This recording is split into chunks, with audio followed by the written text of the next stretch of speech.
Mesdames, Messieurs, bonjour et bienvenue dans votre émission 1, 2, 3 Santé, l'émission qui vous veut du bien. Le cancer de la peau n'est pas souvent abordé, il est pourtant fréquent dans nos régions. Quel est le lien avec l'exposition au soleil? Comment s'en protéger et épargner notre capital soleil? 1, 2, 3 Santé fait le point. Et on commence avec notre question du jour. Avec notre peau noire, prenons-nous le risque de nous exposer au soleil?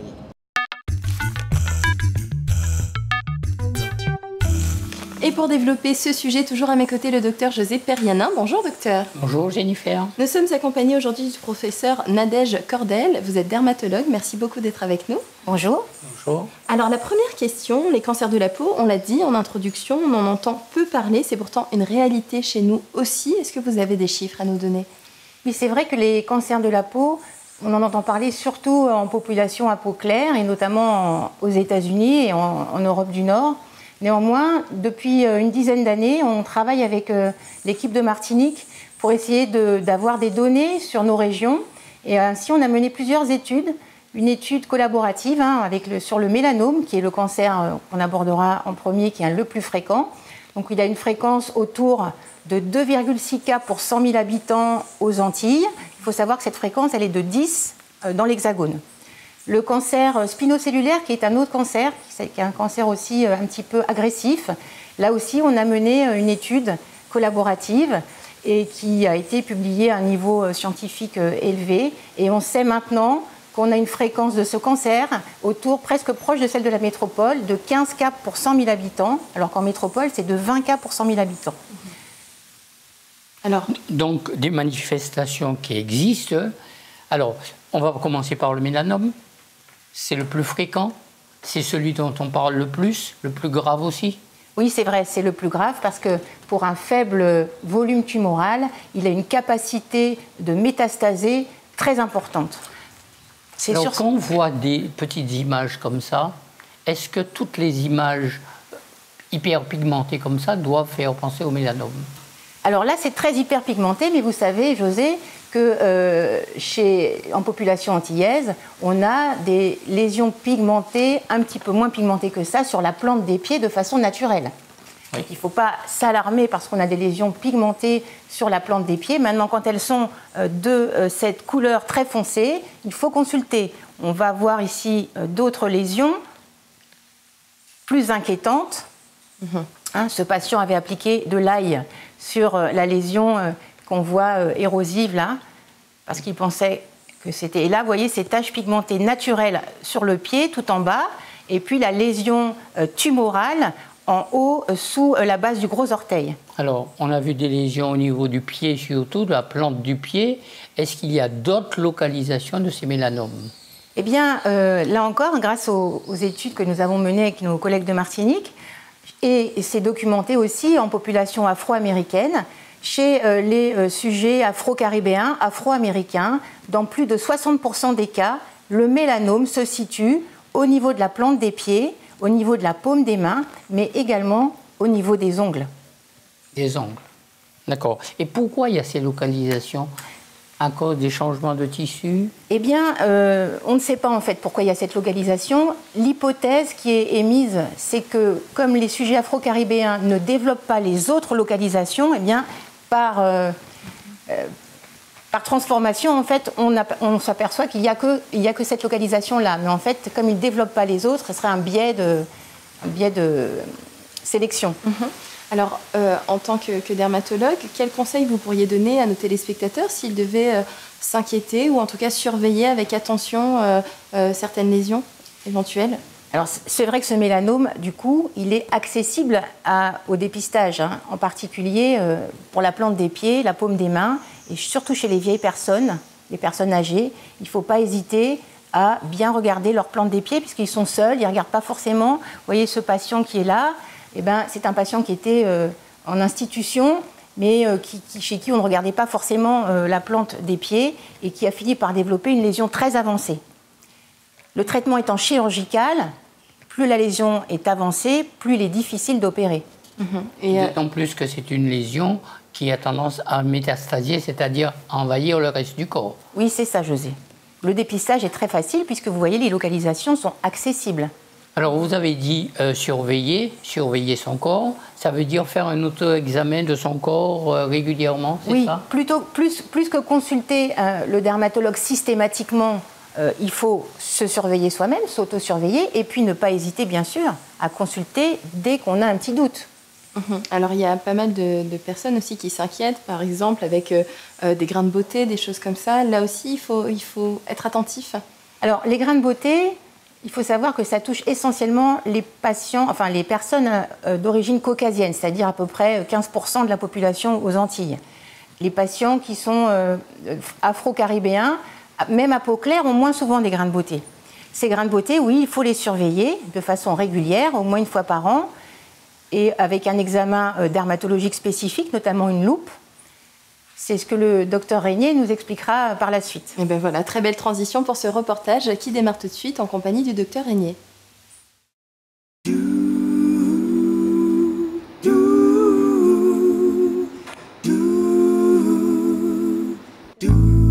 D'accord. Est-ce que tu as constaté un grain de beauté qui a pris une allure bizarre, qui a changé, qui s'est modifié?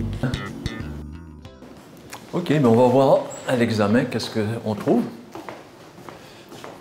Il faut examiner toute la peau, donc il faut même la plante des pieds, même les paumes des mains, il faut les examiner. Il faut examiner aussi les ongles à la recherche justement d'un grain de beauté. Et sur les ongles, c'est une bande noire. Et souvent, chez les sujets noirs, les mélanomes malins, l'un des cancers les plus graves, ben, on les voit sur les plantes des pieds ou sur les ongles et parfois sur les paumes et les doigts. Le grain de beauté, il faut savoir que quand on examine, il y a la règle ABCD, E. A, il faut savoir si le grain de beauté il est asymétrique, c'est-à-dire qu'il n'est pas symétrique, s'il y a un côté qui est plus important que l'autre. Deuxièmement, B, il faut examiner les bords. Est-ce que les bords sont réguliers ou irréguliers? Ce sont des signes importants pour nous. Ensuite, C, la couleur. Il faut examiner est-ce qu'il y a plusieurs couleurs? Est-ce que c'est une seule couleur? À savoir, quand c'est suspect, ça prend plusieurs couleurs. D'accord? Ensuite, D, il faut mesurer le diamètre du grain de beauté. On sait que plus le diamètre est grand, plus il y a un risque de faire un cancer.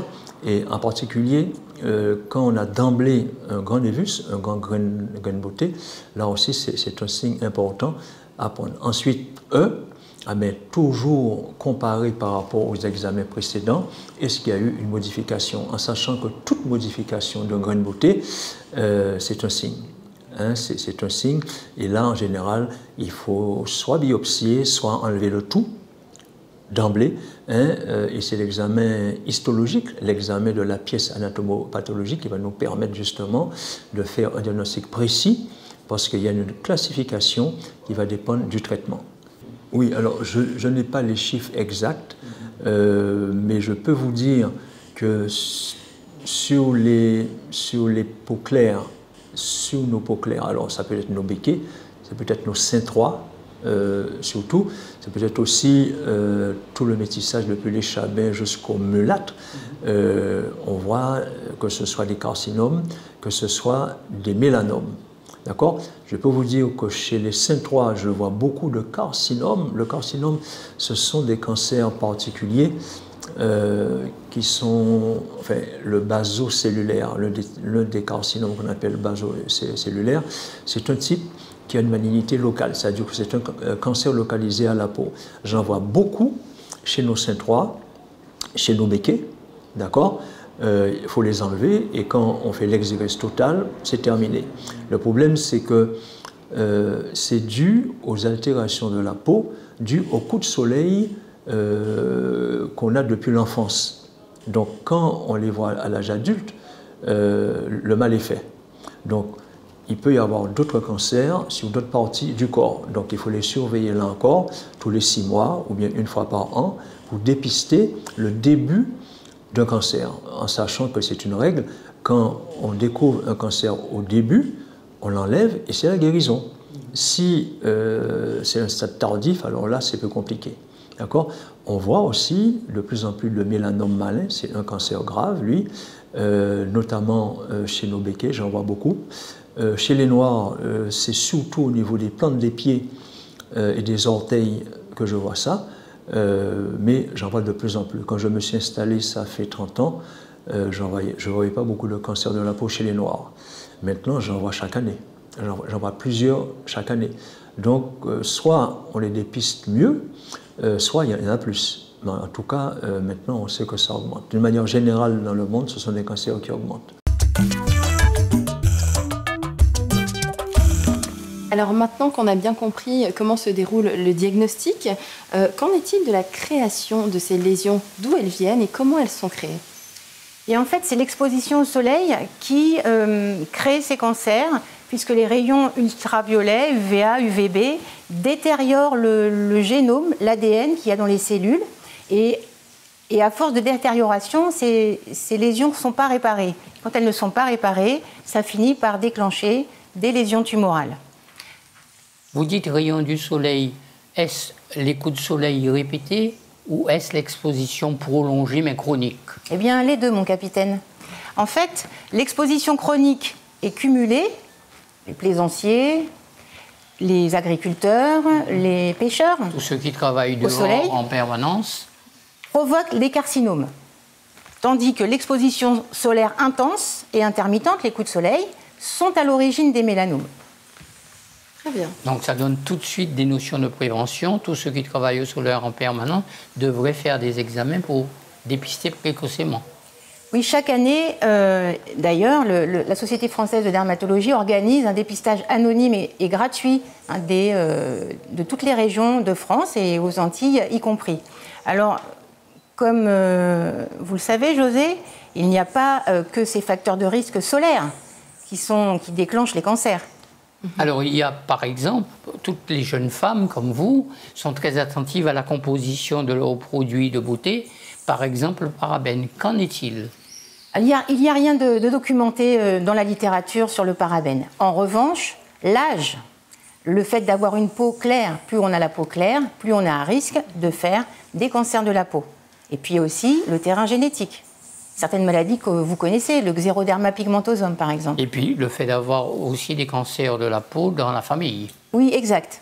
Alors, vous, en tant que pédiatre, docteur, est-ce que vous sensibilisez les parents à cette protection solaire et quelle est l'importance de cette protection dès le plus jeune âge? Alors, tout à fait. Chez les enfants, le jeune âge, justement, le matériel génétique est fragile et toute petite modification créée au niveau de ce matériel génétique, cet ADN, va mettre beaucoup plus de temps pour évoluer et avoir le temps de se transformer en cancer. C'est ce qu'on appelle un peu le capital solaire. Et donc il faut les protéger et c'est pour ça qu'on protège les enfants le plus possible lors des cours de natation, lors de toutes les expositions au soleil qu'on leur recommande. Alors on a entendu également parler de certains médicaments qui pouvaient causer des effets secondaires de ce type. Oui, alors un médicament en particulier qui est utilisé dans le traitement de l'hypertension artérielle, les diurétiques thiazidiques s'appellent-ils. Ce médicament a déclenché sur la toile des polémiques suite à une étude documentée, danoise, très bien documentée, qui montre qu'en effet, quand on a ce traitement, on a un surrisque de développer un carcinome. Donc chez ces patients, chez un patient qui présente un carcinome et qui a ce médicament dans son traitement habituel, eh bien, il est légitime de modifier la molécule. Modifier le traitement. Et pour ceux qui n'ont pas encore de lésions prédisposantes, quels conseils donner aux milliers de personnes qui sont sous thiazidite actuellement? Simplement surveillance, parce que vous savez, en fait, sur la toile, cette étude a fait du bruit et puis tout est retombé assez rapidement. Personne n'a enlevé le diurétique thiazidique, qui est un très bon médicament, absolument, très ancien et sans problème, efficace. Et très efficace. Personne n'a supprimé de l'arsenal thérapeutique de l'hypertension artérielle ce médicament. Néanmoins, ça nécessite une surveillance et une consultation en cas de lésion suspecte. Alors, il y a des médicaments qui sont dits photosensibilisants, qui ne donnent pas de cancer. Mais que penser de ces médicaments? Quel rapport? Eh bien, effectivement, les médicaments photosensibilisants déclenchent des brûlures comme des coups de soleil. Néanmoins, ce ne sont pas des médicaments qui induisent les cancers de la peau. On recommande aux patients qui prennent ces médicaments-là de les prendre le soir au coucher pour que le médicament fasse effet, si je peux m'exprimer ainsi, la nuit, et puis de se protéger du soleil. Alors les protections solaires, justement, il est un peu difficile pour nous de s'y retrouver, n'est-ce pas, docteur, quand on arrive à la pharmacie et de savoir quoi prendre, comment l'appliquer, à quel moment de la journée, à quelle fréquence. Alors je vous propose, pour nous éclairer sur tout ça, d'accueillir sur ce plateau Madame Naïdi Norbert-Kwesi, qui est déléguée médicale de laboratoire, et elle va nous faire un petit topo, et je pense qu'on y verra beaucoup plus clair. Alors bonjour Madame Norbert-Kwesi, merci beaucoup d'être avec nous. Bonjour Jennifer, merci de m'avoir invitée. Alors, quand on voit l'étendue de produits que vous avez devant vous, ça justifie votre présence, puisqu'effectivement, quand on est en pharmacie, je le disais tout à l'heure, on a du mal à faire ses choix. Est-ce que vous pourriez nous éclairer ? Avec plaisir. Donc, effectivement, vous voyez qu'il y a plusieurs types de crèmes solaires en pharmacie on va pouvoir adapter en fonction déjà de son type de peau, en fonction également de la tranche d'âge, puisqu'on va également avoir des protections pour les enfants, et en fonction également de l'exposition qu'on va avoir, puisqu'effectivement, on va vraiment pouvoir avoir une exposition quotidienne. On a beaucoup travaillé au niveau des textures, avec des textures très plaisantes, très faciles à appliquer, non collantes, notamment quand on doit aller à la plage, on va éviter que les textures soient trop collantes avec le sable. Si c'est une texture appliquée tous les jours, effectivement, on n'a pas envie de transpirer. En fonction de si on va avoir une crème de jour ou également un maquillage par-dessus. Donc, effectivement, je peux comprendre que quand on est en pharmacie, on peut être un petit peu perdu. Oui. Alors, on voit des indices, ici 50, lequel choisir ? Alors, c'est vrai qu'on a différents types d'indices solaires, en sachant qu'en Guadeloupe, on a du soleil tous les jours, toute l'année. Donc, c'est vrai que principalement, dès 50, on va quand même avoir des protections un petit peu plus basses. Tout va dépendre effectivement de l'exposition qu'on va en faire. Alors tous les jours, moi par exemple, si je prévois d'être en tournage sous le soleil, je peux, avant de me maquiller, mettre de la crème solaire. Tout à fait. Donc vous mettez vos crèmes quotidiennes. Donc si vous avez un sérum, une crème de jour, et votre crème solaire toujours en dernier avant votre maquillage. Sans sortir grise, violette. Sans sortir grise. Comme je vous disais, les textures ont vraiment été énormément travaillées. Si vous les testez, on est vraiment sur des textures très plaisantes, totalement invisibles et surtout non grasses. Donc on va tester sur la main. Oui. Vous voyez, on n'a plus du tout cette texture blanche, cette texture grisâtre justement qui freine énormément les utilisateurs sur l'utilisation quotidienne. D'accord. Et alors pour les enfants, on voit que vous êtes venu également avec des lunettes, un petit lycra. Un lycra. Parce qu'effectivement, pour les enfants, on ne va pas uniquement s'arrêter aux photoprotecteurs, on va également les vêtir de tout ce qui va être lunettes de soleil, vêtements également. Et bien entendu, on va aller sur des protections solaires spécifiques aux enfants avec un minimum de filtres chimiques et surtout sans parfum. D'accord. Avec tous les autres solaires avec cette protection à large spectre UVB et UVA. Et à quelle fréquence? Alors une fois qu'on part à la plage le matin, on a compris, on équipe notre enfant d'un lycra, de lunettes de soleil, on met un peu de crème.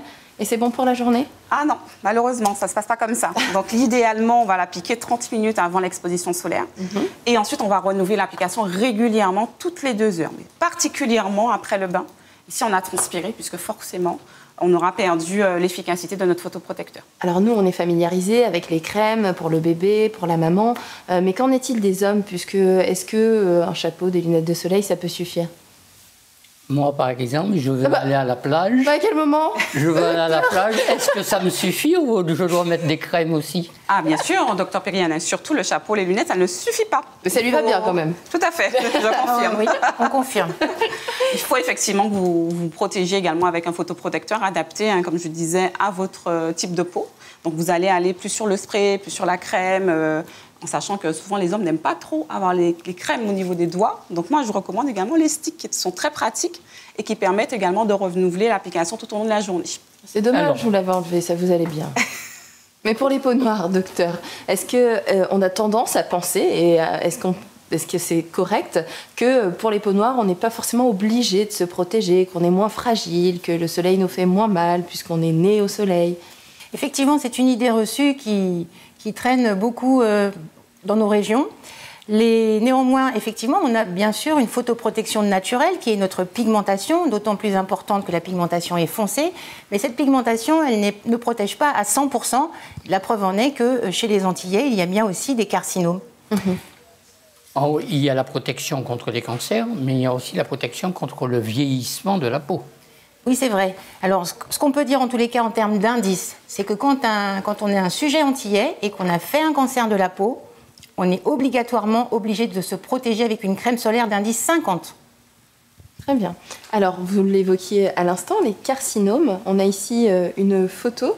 Donc, c'est près de l'œil, a priori. Est-ce que vous pouvez nous expliquer? Oui, là, on est sur la photo d'un carcinome basocellulaire. Donc, c'est le carcinome qui est le plus fréquent en France hexagonale, avec une incidence qui est de 150 cas pour 100 000 habitants et par an. Donc, c'est vraiment quelque chose de fréquent. C'est un cancer qui a une malignité locale, c'est-à-dire une fois qu'on l'a enlevé, on est guéri.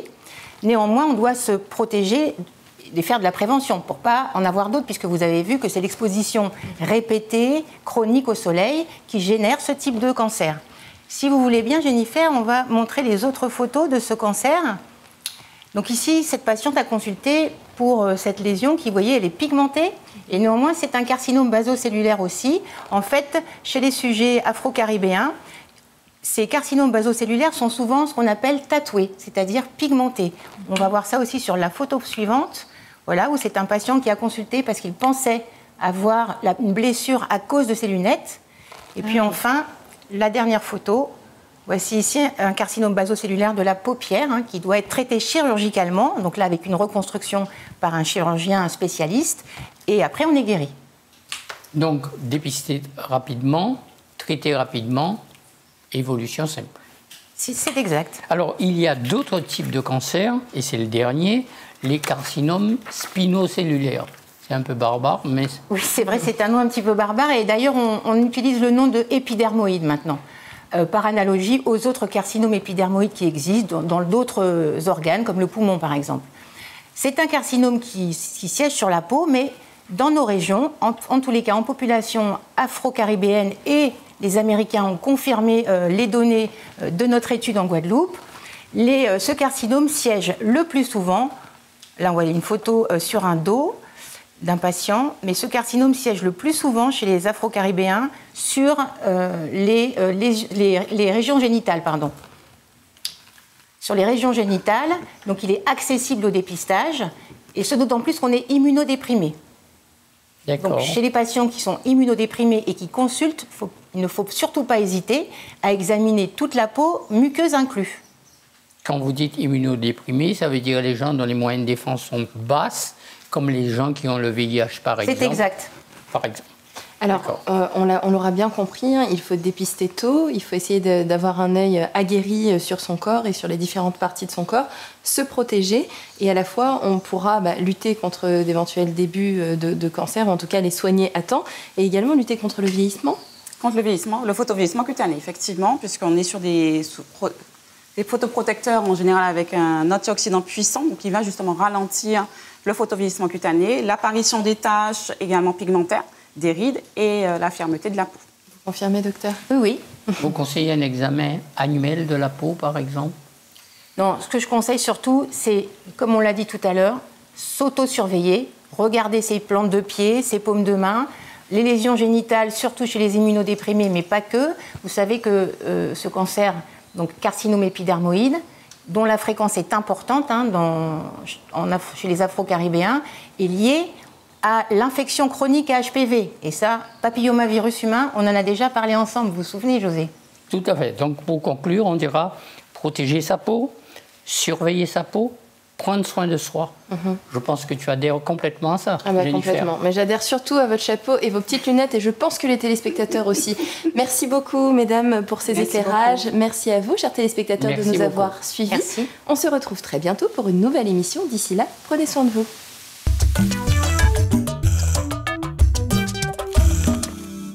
Mon ami, bonjour.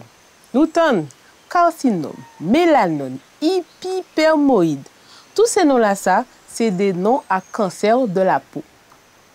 Nèg qu'attraper mélanome plus souvent. C'est des taches qu'on peut joindre en bas patapiao, en didaméao, au wadwetao ou au wazongao. Bon des trois moun ni grain de beauté aussi. Et t'as là aussi faut veiller de temps en temps. Faut regarder si pas qu'à changer couleur, pas qu'à changer forme pour traiter grand bonnet. Marin pêcheur, agriculteur, maître nageur, tout le monde qui travaille en bas soleil, songez protéger pour azote. Si moun, kon grand monde, mettez crème solaire tous les jours que bon Dieu fait. Et les hommes, ça valable pour vous aussi. Hein? En cas répétez ça, faut toujours veiller pour vous. Et si vous prenez cancer la grand bonnet, pas ni pour raison pour pas guérir en 6-4 billes.